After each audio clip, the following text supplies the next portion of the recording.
كوابو هر مسألة لبنما سركي كان بو أو مجالي تانية آياتي قرآن يكلاي كرد بيتوا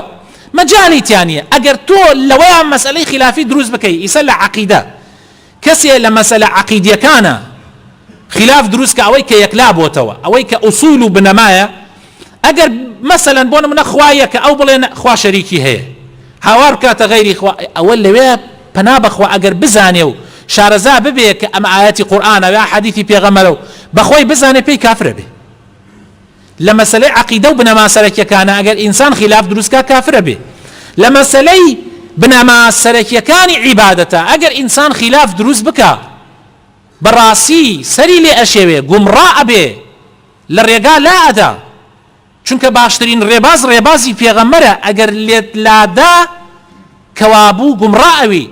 أويك بيغمره فرمي خير الهدي هدي محمد باشترين ريبازي بيغمره يعني لبنما سرك كان أويك آيات وحديث يكلاي كردوتوا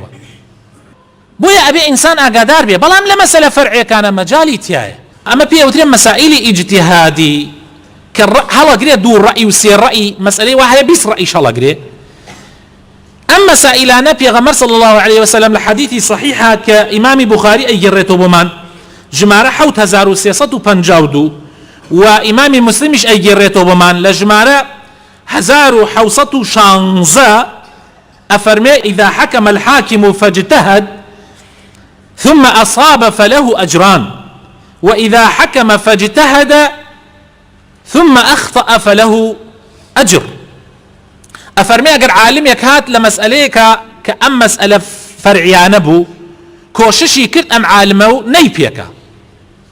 يا كوششي كرد يعني هولي دا بقى با أويك أخوائي بيكاي جارواهي عالمي واهي أي بيكي جارواهي عالمي واهي ناي بيكي خو إما أزانين همو مسألة يك حقا بلام أم مسائلانا كوردكاري كان فرعين خوايك لاي نكردوتو بيغمر يكلاي نكردوتو خوايا شتيتي علمات يا اجتهاد بكن ام اجتهاد وكوشش اجتهاد يعني كوشش كردن ام كوشش كردن واجتهاد كردن اگر عالمك عالم اگر قيش بيكاي دو اجري دسكوي دو اجر بس اگر ني بيكا اجري كي دسكوي اگر بيكاي دو اجري دسكوي اجري اويك هو كوششي كردو بيكاي شيتي اي اگر ني بيكا ما دام عالمه اگر ني بيكا اجري كي دسكوي گناهبار نابي چونك او هوري داوا كوششي كردو